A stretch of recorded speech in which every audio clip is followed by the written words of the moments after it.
Welcome to It's All About the Questions, where learning to ask the right questions can help you achieve lifelong success. Now, here to help you ask all the right questions is award-winning author, international speaker, and business strategist, Laura Stewart.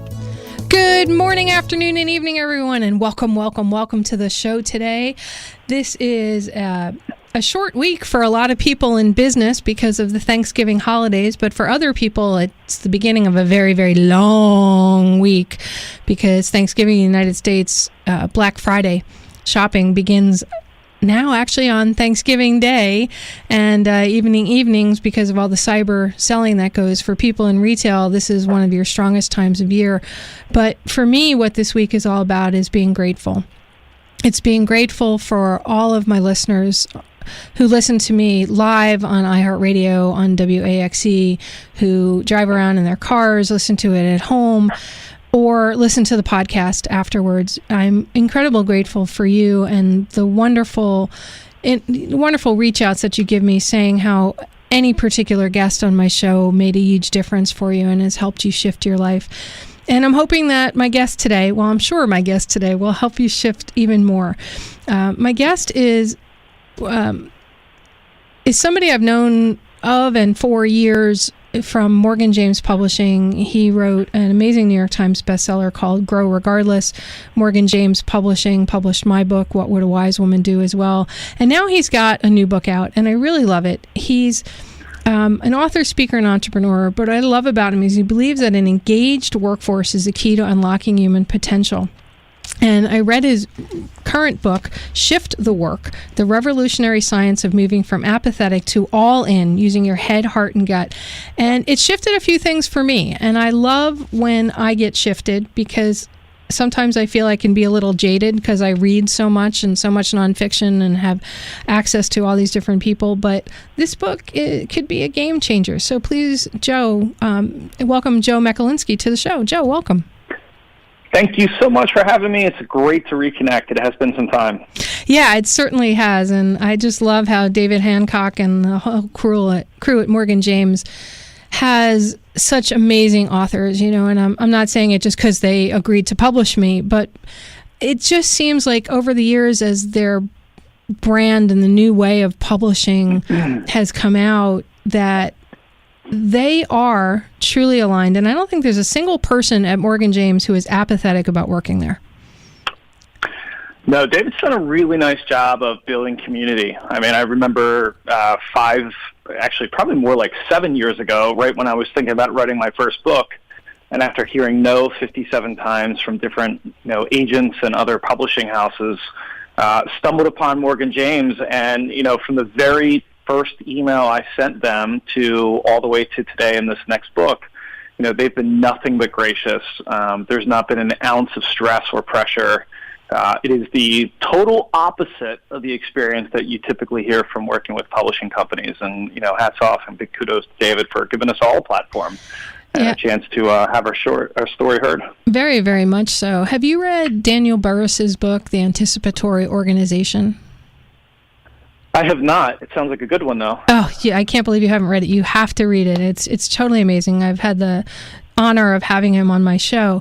And what I think about when I think about Morgan James is that David created an anticipatory organization before there was a term for it. He was thinking about what needed to change, where the industry was going to be going, and how they can build a flow that anticipates what the need is going to be, which is sort of what your company does, what Shift is all about. Yes? No? I think it is. Sure.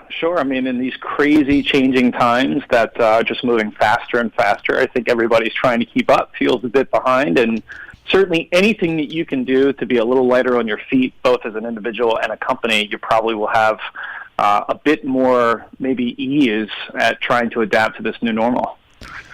In your book, you talk about this concept about, are you all in? Are you all in at work, in life? I know for myself, I've realized some areas that I haven't been all in, and then I can get all in for a very specific period of time, and then all of a sudden I just can't seem to maintain that willpower to be all in. What is it about this all in concept that made you write this book and come to these ideas about how to move from apathy to all in? Well, I certainly appreciate that question because I think it's, it could be answered a bunch of different ways. I mean, for me personally, I look at business as one of the levers that saved my life. I grew up in a pretty tough part of Baltimore, and, as factories were closing down and different plants were the sole source of employment, my dad had just been fortunate enough not to work at those particular places. And I watched him, and now have currently watched him for 41 years work at the same organization and give his whole heart and soul. And, different than some other folks, I got a sort of front row seat to seeing how that actually helped him when he came home, that, he felt accomplished. He felt like the work was worth it. And, I didn't really probably come to any big epiphany or realization up until about 5 years ago when I had, a little bit of a different experience. This was, as you talked about, my first book, Regardless, was a pretty big success for a first-time author, and it also happened to coincide with my wife having our second child. And for me, as I was flying high, being interviewed all over the place, and really kind of, reaping the rewards of this successful book, I was coming home and I was pretty burned out, and I was not as probably present of a father and good of a husband as I could have been. And when I really started to think about kind of the way the workday was affecting me, it got me to zoom out and just, if you think about it, I mean, we as just a civilization, we spend a good part of our time at work, upwards of a third of our time during the week.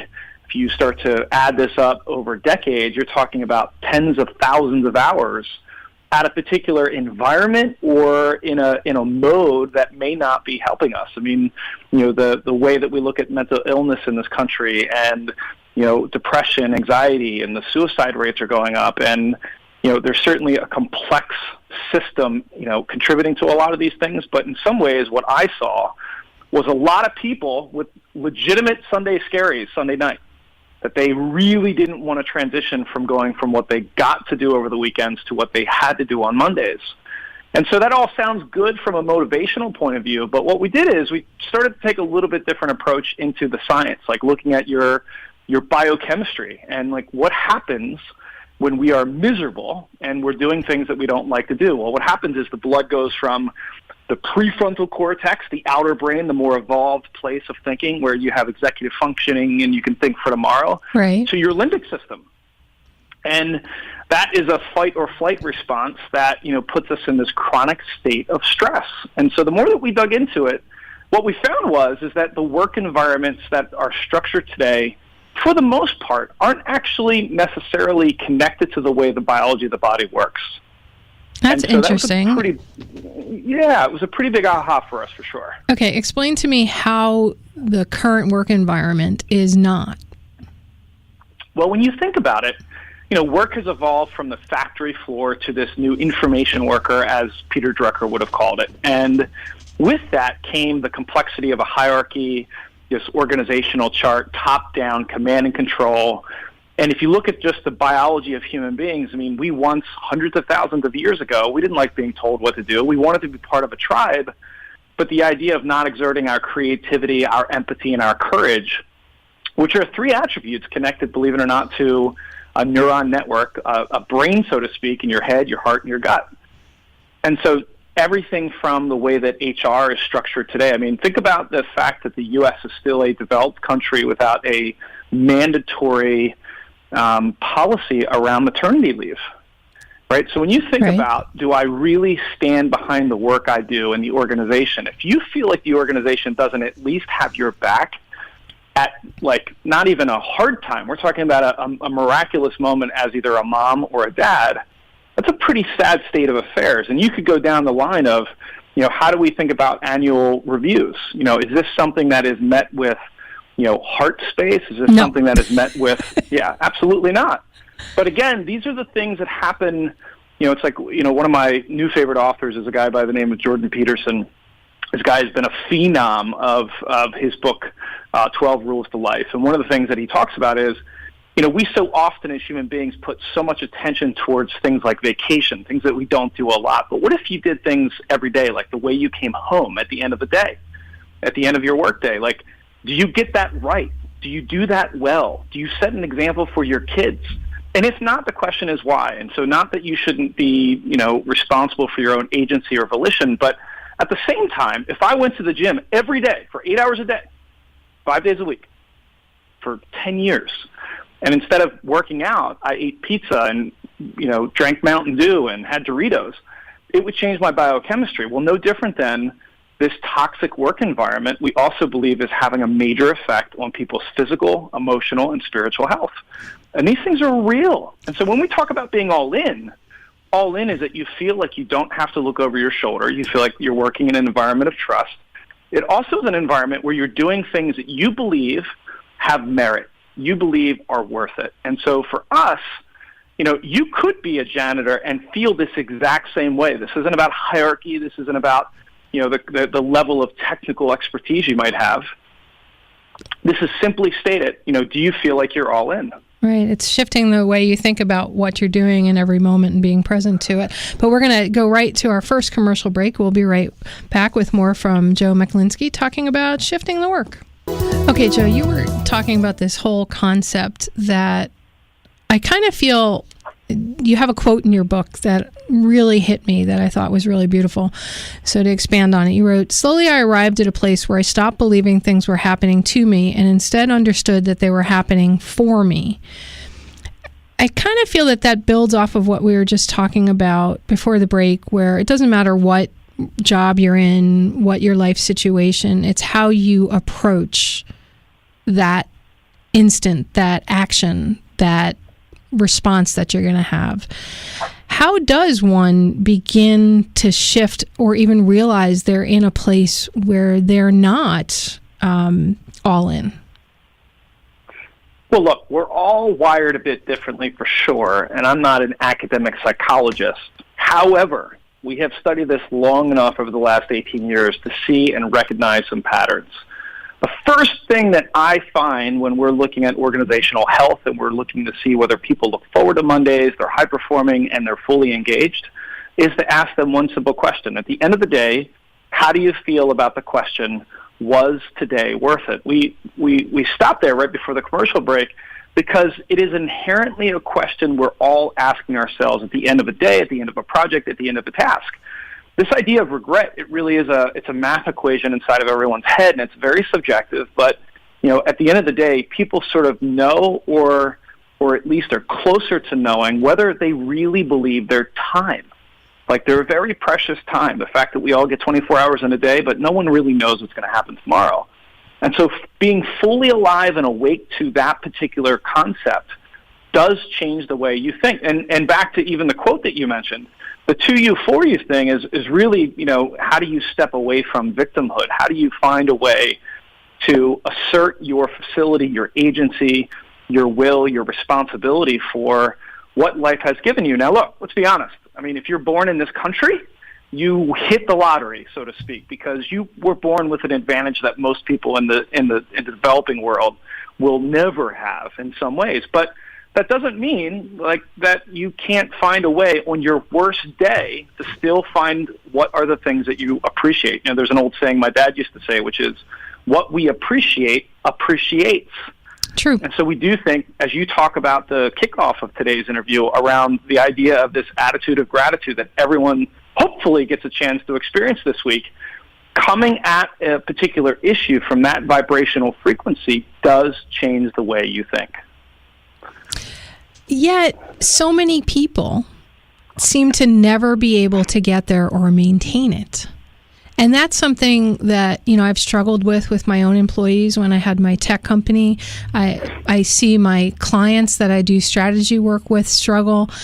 And I know there's no one perfect thing or one idea, or I'll ask you this question and that will shift you completely, but yet we're always in search of that.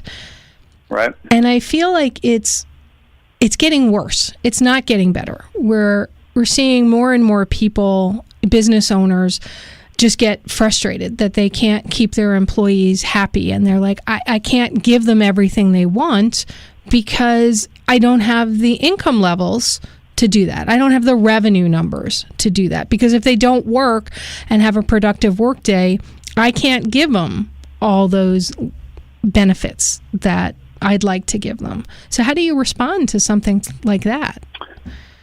So listen, I'm not sure this answers your direct question, but I would say this. Think about where we stand politically as a country right now, Republicans and Democrats alike. We are just talking past each other. We certainly may not agree on how the best way to solve some of these problems, but if you think about the way, as an example, a different analogy could be like a jury. Like a jury doesn't argue whether they believe that if someone had committed a criminal offense, they should go to jail. They might not necessarily all see eye to eye, but for the most part, they'll look at the facts, they'll have a conversation, and they're able to manage that in a pretty effective way. I mean, it's the most successful judicial system on the planet. You think about employers and employees, the idea that people are, constantly sort of not listening to each other. So, their common go-to for an employer is that people are, always looking for more money, or there's, never enough being done for folks. And if you really look at the data from an employee engagement standpoint, what you find is money is only part of the equation. There's a lot of other things around people feeling just subjectively valued, appreciated, and heard. And so the idea that people are, looking for a greater level of connection with their mission, feeling like what they're doing is bettering society at some level, or the idea that, I talk often about having a climate of justice. And the climate of justice is very basic. It means what we're doing has to be good for me, it has to be good for you and I, Laura, and it has to be good for the greater good. If I can check the box of is it better for us, better for me, and better for the greater good, then I'm likely to be pretty flexible in terms of the value equation of pay, benefits, perks, of culture, of all the other things that are sort of injected into this. Now, there are always exceptions to the rule, but this is generally what we've found over the past, we've now worked with 600 plus organizations directly, helping them really move the needle as it relates to these issues. They're complex, no doubt, but there's definitely another way to think about this, and that's what we put in Shift the Work. Yeah, and I love that you put that in the book, because it's not, and I will say this straight out to all of my listeners, it's not a follow this exact, here's the 10, 15 steps you have to do.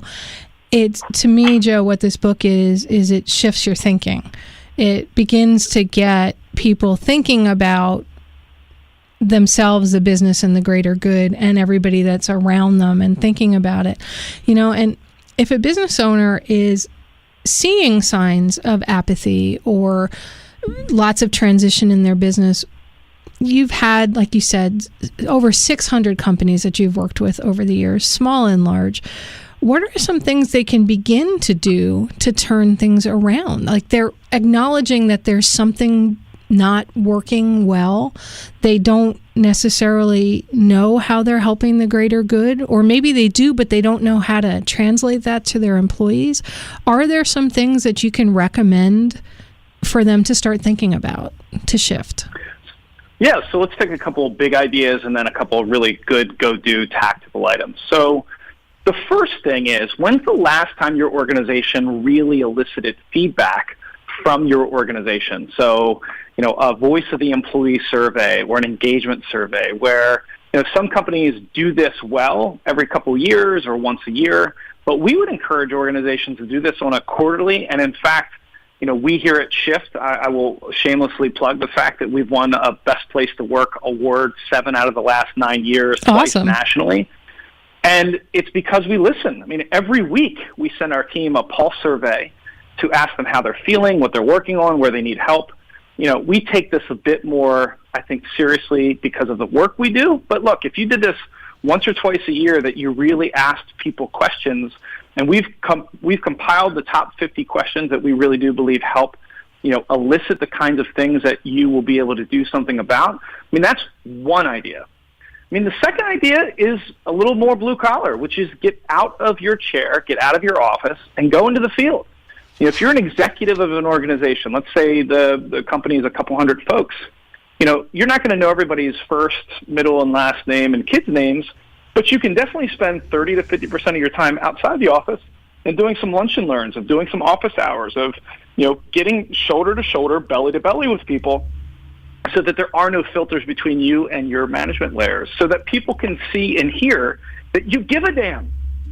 Right, and it doesn't have to be undercover boss. It can be, real. Well, and we here at Shift, here's a couple tactical things. I sent our team a daily video, somewhere between 3 and 5 minutes, and I post it up on Slack, and it's, a series of things that I'm seeing are areas of progress or patterns of success that I'm watching and witnessing and observing the team do. Or I might just share something personal that's keeping me up or got me up in the morning or whatever the case may be. But the team has to feel like we are all equal in the sense, not competency equal, but equal in the sense of worth and attached to the mission. And I think so often when you look at the traditional hierarchical structure, that doesn't work. And I'll give your audience just a quick one last quick hack that we use back to that weekly pulse tool. David Hassel is the founder of a company called 15-5. It's been a really, really great tool for us to use that really helps codify this weekly rhythm that I'm talking about. We, have all of our clients use it. We think it's a really great tool. It's one of the best engagement performance management tools that we've seen out there, and it's really reasonable. It's not like, putting SAP Workday's program in that's going to cost you millions of bucks. Right. So, there's a lot more of these things that we talk about because, a lot of these things also, too, are, this is like self-guided, self-directed type of tactics that we believe are certainly, yes, you can hire a company like ours, but, more importantly, how are you helping yourself? Okay, and let's end on that as we go into the national news. I'd like everybody to think about, on this commercial break, if you're listening live, how are you helping yourself? How are you helping your business? And how are you helping the world with the work that you're doing? And we'll be right back with more from Joe Mechlinski. Welcome back, everybody. If you're listening to us live on iHeart, hopefully you were driving safely or enjoying your home or wherever you're listening to us live on the air. If you're on the podcast, hopefully you sat down and really thought about the question that my guest, Joe Mechlinski, author of Shift the Work, The Revolutionary Science of Moving from Apathetic to All In, using your head, heart, and gut, shared before the national news break, which is how are you helping yourself? It's just one of the many ways that he suggested we can begin to shift the work, shift ourselves, shift our businesses. So, Joe, before the national news break, you were sharing some tactics, some tips, some strategies that people can use, including this whole idea of asking, how are you helping yourself? I know you have more of those, so let's just dive right in and have you share some more things that people can do.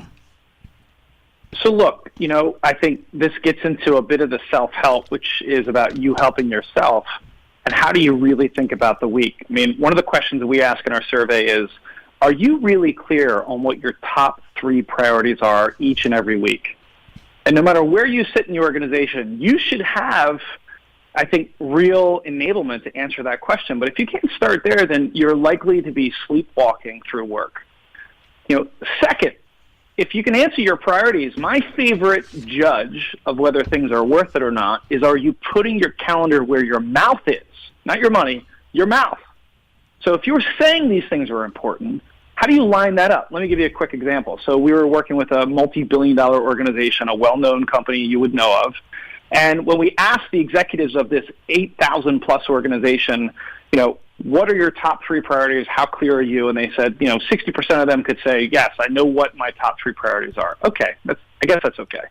But then when we said, how much time are you spending against those said priorities? The average response was 22% of the week. So just at a most basic level, are you really spending time on the things that you deem or you feel are really most important and contributing to the organization's success? If not, just think, if you spent 20% of your day working on the things that you thought mattered and 80% of your day working on the things that didn't, you don't have to be a math major here or a scientist or some PhD to figure out this is not a real winnable situation. And so for us, that's where, some of this starts and ends, which is really where are you spending your time, and do you feel like that time is really helping to move the needle? And you're not just talking about the CEO or the business owner level when you say that, right? You're talking about every individual in the company needs to be putting their calendar where their mouth is or where the corporate mouth is. You bet. When you think about the idea that we all have a role to play, And it could be the bank teller, the flight attendant, it could be, the secretary, the administrator, it could be anybody really throughout the organization should ask those questions. And then I would add one, which is when you think about, your back to that heart space. So people don't know this, but you have 40 million neurons in your heart. Your heart is, of all of the body's organs and instruments, if you will, your heart emanates the most electric pulse magnetic field than anything. So the point of all this is, and I sort of boxed that a little bit, is the idea that, when you think about what are you really passionate about? Well, you don't have to be a doctor to know that my heart rate right now is probably elevated because I get a chance to speak with you and your audience. And that means something. It's because the stakes are high. There is consequence. And I appreciate that. And we ask this of people all the time, which is, why are you really doing what you're doing? In fact, we put them through an exercise called the 25 Reasons Why. Because when you can get really clear on why you're doing something, and it comes from an intrinsic place, not an extrinsic place, not a place of, comparing yourself to others, not a place of needing more things or the I'll be happy when syndrome, all of the things that we've heard from, whether it's the Buddhists, the self-help gurus, all of the great positive psychology work that's been done. When you can come from a place of really knowing why you do what you do, for us, this is another hallmark of how do you get your heart to be more all into the work that you do. You mentioned in your book the 3 different kinds of brains, and you mentioned the heart right now. So I'm going to shift into that conversation because for me, that was a game changer, right? That it gives permission to use your gut, use your heart, and your head all simultaneously when you're running a business or making any decision if you're working in a business. But nobody really talks about this idea that there's more than one brain. I mean, unless they're joking about men at times, right? Right. And, so to me, that concept is very radical, Joe. This idea that we really need to use our head, our heart, and our gut, not just one part of it. Why is it that people feel that there's only one brain and it's the intellectual brain? So let's be honest. I mean, for the last, hundreds, even thousands of years, we've known very little about the human body, the human makeup, why we do what we do. I mean, it wasn't up until 30 years ago we had something called positive psychology, which wasn't studying why we were sick, but it was studying why we might be more happy, fulfilled, etc. And so when you think about that, just the newness of this particular space, in the last 3 or 4 years, fMRI technology has given us the ability to take a peek inside of the brain in your head. Most of us have between 87 and 1 billion neurons. We're learning how and really what triggers us, into either fight or flight or really using our executive functioning just at a simplistic level. Back in the 50s, believe it or not, is when we determined that there was this neuron network in your in your heart and in your gut. And so what we learned about the heart brain was these 40 million neurons actually send as many signals to the brain in the head as many that the head sends down to the heart. That it really does. I mean, if you've heard about the broken heart syndrome, which is, the heart literally feels and can break you. And this is the scenario where, 2 people who've been together forever and one of them passes away, and yet in another couple of weeks, maybe the other one passes away because they literally have no reason to go on. You have a taste bud receptors in your heart. People don't know this, that it has more taste buds than your tongue. Taste buds, really? Yes. I know you mentioned it, but that blew me away. Yeah, and the heart remembers. It's been well documented that when, a donor receives or a donee receives a heart from a donor, that also some of the memories come with it. And so that's just what's funny about what we put in Shift the Work is, it was probably double the content, the research, and the scientific studies that we had cited at first, in terms of the unedited manuscript. And in order to make this accessible, we did our best to sort of pare this down to just giving the real basics of how would you bring more heart into your work that would make yourself more biologically integrated. You would be more of a whole human being. And if I can, the gut brain, that is the one that's the most fascinating to me. I mean, we are learning more about the GI and the digestive tract than we've ever learned in the last couple years even. The fact that you have a microbiome, you have this whole ecosystem of trillions of bacteria inside of your gut. That whole idea that Jack LaLanne used to say, which is garbage in, garbage out. If man made it, don't eat it. Like, we're learning now that food actually has a real strong influence over the way that we think and over the way that we communicate, over the way that we act. So it's like, think about this. I mean, how many of us would want to get on a plane with a pilot who was in a high state of stress or who hadn't eaten lunch? You know what happens. You don't, again, have to be a doctor that, you know, you'll start to get tunnel vision when you're in a chronic state of stress. And that cortisol, 70% of that neurotransmitter is actually produced out of the gut. And so when people say they feel those butterflies at the top of the roller coaster, it's not butterflies, folks. It's this production, this overproduction, this overstimulated production of cortisol. And the more cortisol we have, we get slower. Frankly, we get more stupid, and we get sick. And, you know, that also happened to me where, you know, a lot of us harbor this stress and this management inside of our guts. And what we also don't know is on the converse side, that 70% of the serotonin, this neurotransmitter that, you know, is mostly associated with the helper's high. So if you've heard the adage that when I am the recipient, giver, or observer of a random act of kindness, you get this jolt of gratitude, this feeling of appreciation. You get these goosebumps at the end of a movie when it ends with the hero winning and giving high fives and congratulations. We love those moments because it almost helps us connect back to, again, more expansive way of thinking.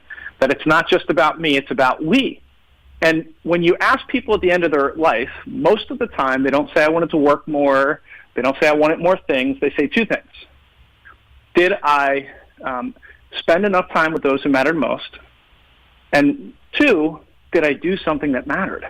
Meaning, did I do something that left the collective, us as human beings, in a little bit better spot than not? Right. And so for us, that is really the connection to legacy and folks' gut brain. So it sounds like in order to help, for those of my listeners who have businesses and they have staff or they have families, in order to help shift those around us and ourselves to not be apathetic, to be all in, we have to engage that gut brain. Would that be a simplistic way of looking at it? We need to bring these other parts of our brain online? You do as an individual and an employee, you bet. And so the question you could do is, you could meditate on these things, you could journal on these things, you could start to think about your career path and your vision.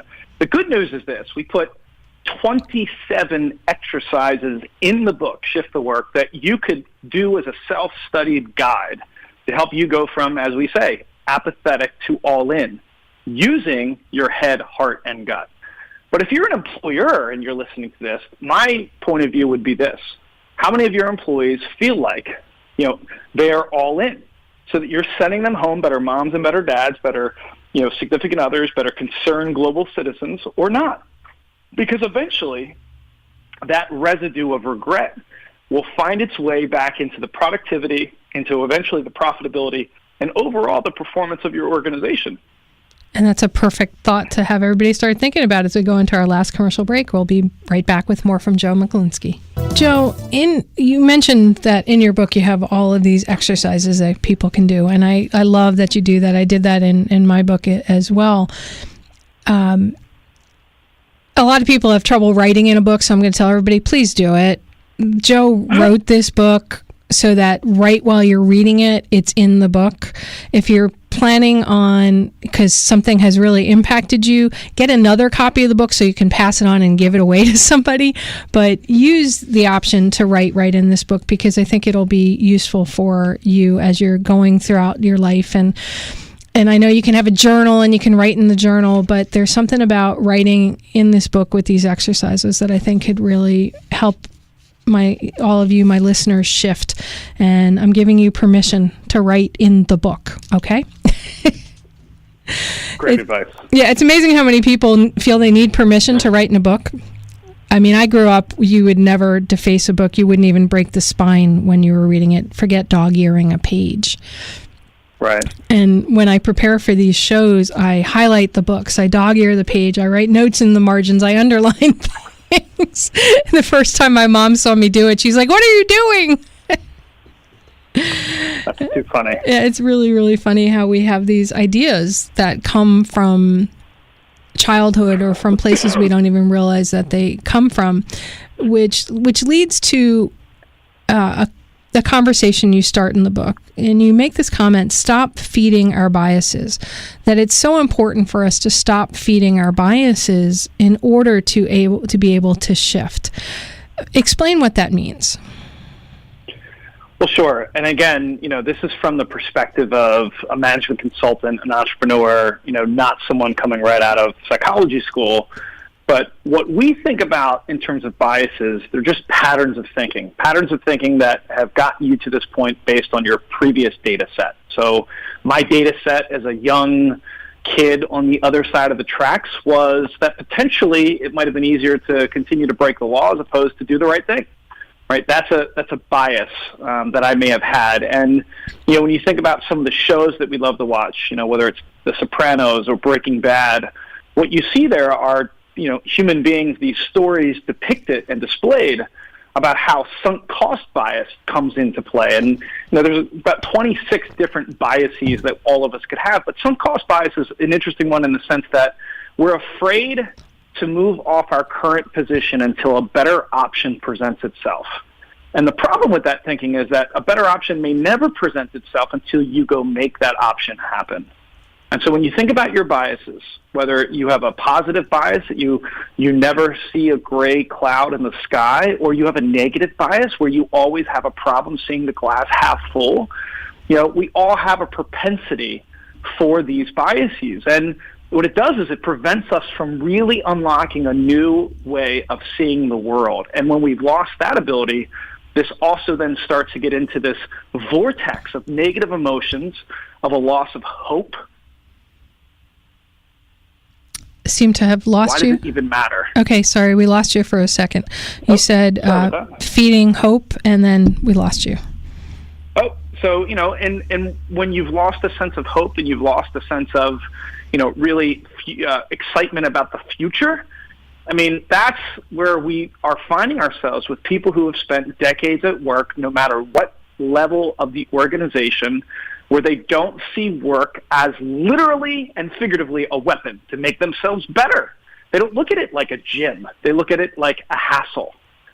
And that's not good. It's not good news. Oh, that's an awesome tweet. Work is a weapon to make you better. Yeah, we say work is a weapon to find your best self because, again, you might as well. We're all going to spend a lot of time there unless you've had some ragingly successful exit, unless you were born into wealth in a different sort of category of life. If you're like the rest of us, there is actually a way to have work serve you, not the other way around.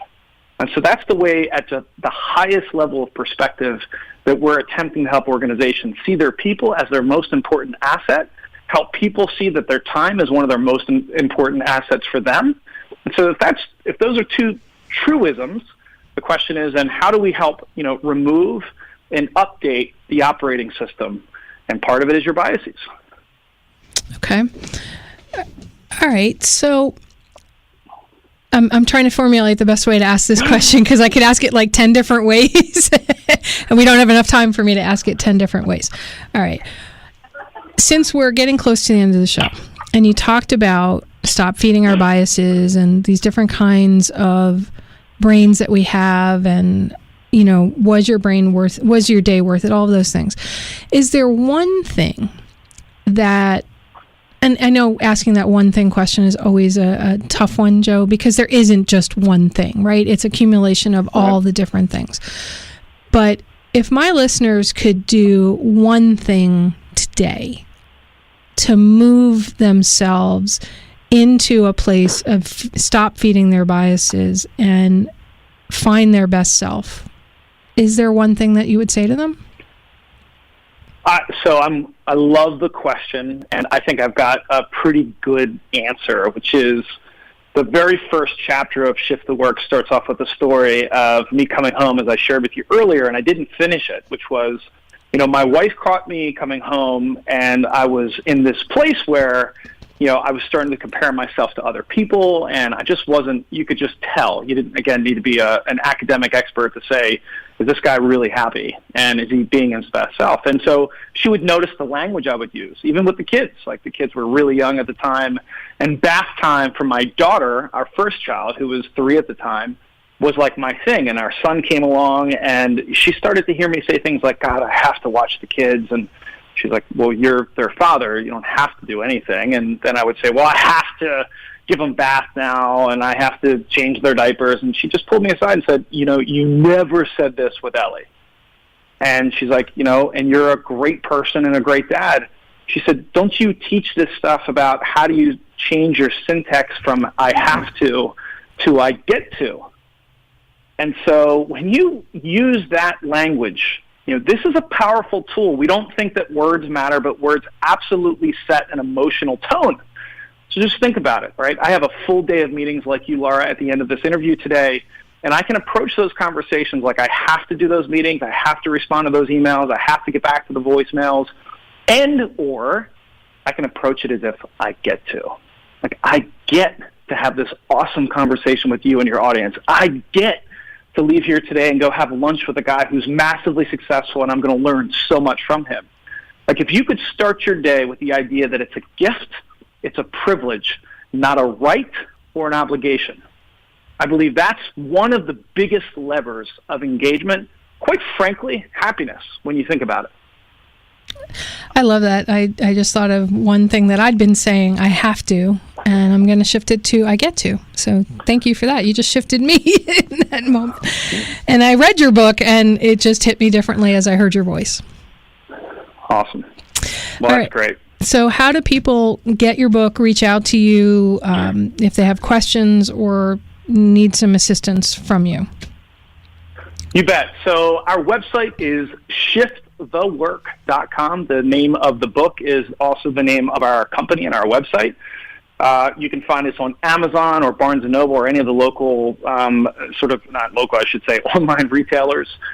We do a ton of content generation. So over the next 5 to 6 weeks, we'll put out at least 2 to 3 training sessions, no strings attached.